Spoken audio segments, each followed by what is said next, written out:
नमस्कार, मेरा नाम है सुनैना कश्यप और आप देख रहे हैं खबर हाट हिमाचल। हिमाचल की राजनीति में सरकार बदलना आसान है, लेकिन व्यवस्था बदलना शायद नामुमकिन। हिमाचल की स्वास्थ्य व्यवस्था को देखें तो लगता है कि यहाँ सरकारें तो बदलती हैं, मुख्यमंत्री बदलते हैं, स्वास्थ्य मंत्री बदलते हैं, अफसर बदलते हैं, लेकिन अगर कुछ नहीं बदलता तो वो है सरकारी अस्पतालों की बदहाल तस्वीर। इसीलिए ये कहना गलत नहीं होगा कि हिमाचल की स्वास्थ्य व्यवस्था खुद बीमार है, और सबसे बड़ी विडंबना ये है कि इसका इलाज करने का दावा हर सरकार करती है, लेकिन बीमारी आज भी जस की तस बनी हुई है। अस्पताल का नाम सुनते ही मन में एक भरोसा पैदा होता है, भरोसा कि अगर कोई अनहोनी हो जाए, अगर जिंदगी खतरे में पड़ जाए तो अस्पताल हमें बचा लेगा। लेकिन अगर अस्पताल ही डर की वजह बनने लगे, अगर इलाज के बाद लोगों के मन में राहत की जगह सवाल रह जाएं, अगर किसी माँ की मौत के बाद इंसाफ मांगने के लिए लोगों को सड़क पर उतरना पड़े, अस्पताल का गेट तोड़ना पड़े, तो सवाल पूछना लाजमी है। हिमाचल से जो तस्वीरें सामने आई उसने प्रदेश की स्वास्थ्य व्यवस्था पर बड़ा सवाल खड़ा कर दिया है। सवाल यह है कि आखिर ऐसी घटनाएं बार बार क्यों सामने आती हैं, और ये घटनाएं कब तक सामने आती रहेंगी। सबसे बड़ा सवाल, क्या हिमाचल की स्वास्थ्य व्यवस्था खुद बीमार हो चुकी है? कुल्लू की घटना ने पूरे प्रदेश को झकझोर दिया। एक 23 साल की महिला जो अपने घर में नई खुशियां लेकर आने वाली थी, डिलीवरी के लिए अस्पताल पहुंचती है, बच्चे की डिलीवरी होती है, लेकिन कुछ ही घंटों बाद उसकी तबीयत बिगड़ जाती है।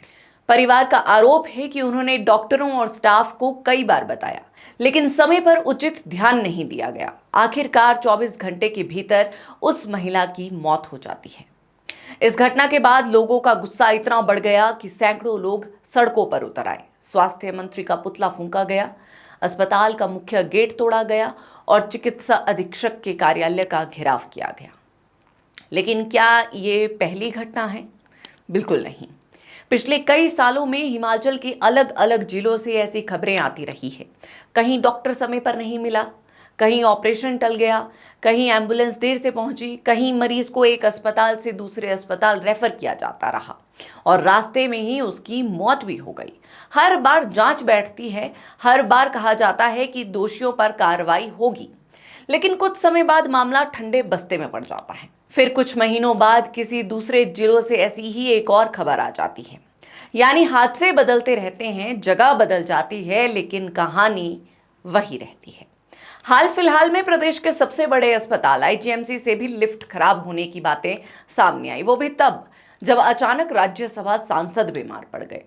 अब प्रदेश के बाकी अस्पतालों की स्थिति तो आप बेहतर समझ सकते हैं, लेकिन ये समस्या किसी एक सरकार की नहीं है। आज कांग्रेस की सरकार है, इससे पहले बीजेपी की थी, उससे पहले फिर कांग्रेस की ही थी। हर सरकार ने स्वास्थ्य सेवाओं को बेहतर बनाने के बड़े बड़े दावे किए, नए अस्पतालों की घोषणाएं हुई, मेडिकल कॉलेज खोले गए, करोड़ों रुपए खर्च किए गए। लेकिन अगर आज भी लोगों को इलाज को लेकर भरोसा नहीं है, तो इसका मतलब है कि कहीं ना कहीं व्यवस्था में गंभीर कमी है। सबसे बड़ी समस्या डॉक्टरों और विशेषज्ञों की कमी है। हिमाचल के कई अस्पतालों में आज भी विशेषज्ञ डॉक्टरों के पद खाली हैं। कई जगह एक ही डॉक्टर कई विभागों का काम देख रहा है।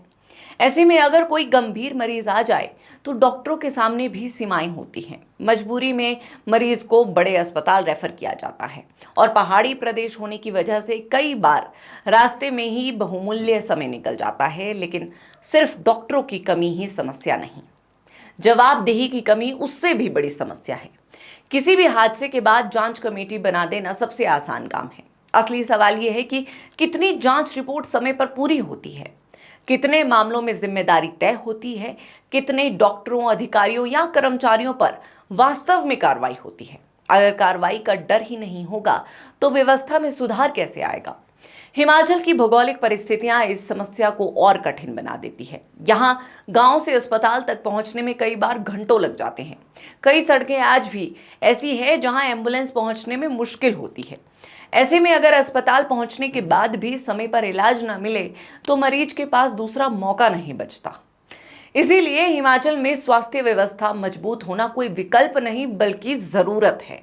अब सवाल समाधान का, क्या हर घटना के बाद प्रदर्शन ही एकमात्र रास्ता रहेगा या फिर सरकारें इस समस्या को स्थायी रूप से हल करने की कोशिश करेगी? सबसे पहले खाली पड़े डॉक्टरों और पैरामेडिकल स्टाफ के पद भरने होंगे। दूर दराज के अस्पतालों में विशेषज्ञ डॉक्टरों की उपलब्धता सुनिश्चित करनी होगी। अस्पतालों में आधुनिक उपकरण तो हो ही, उन्हें चलाने के लिए प्रशिक्षित स्टाफ भी होना चाहिए। साथ ही हर गंभीर घटना की तय समय सीमा में स्वतंत्र जांच हो और अगर लापरवाही साबित हो तो कार्रवाई भी उतनी ही तेज और पारदर्शी होनी चाहिए। आखिर में एक बात, राजनीति में सरकारें बदलती रहती हैं। आज कांग्रेस है, कल बीजेपी हो सकती है, परसों कोई और सरकार बदल जाती है, लेकिन अगर अस्पतालों की तस्वीर नहीं बदलती तो सबसे बड़ा नुकसान उस आम इंसान का होता है जो अस्पताल में इलाज नहीं, अपनी जिंदगी बचाने जाता है। और शायद आज हिमाचल के सामने सबसे बड़ा सवाल यही है, क्या हमारी स्वास्थ्य व्यवस्था सचमुच बीमार है या फिर उसे सालों से बीमार रहने दिया गया है? इस पर आप सभी की क्या राय है, कमेंट सेक्शन में ज़रूर बताएं और चैनल को सब्सक्राइब करना ना भूलें।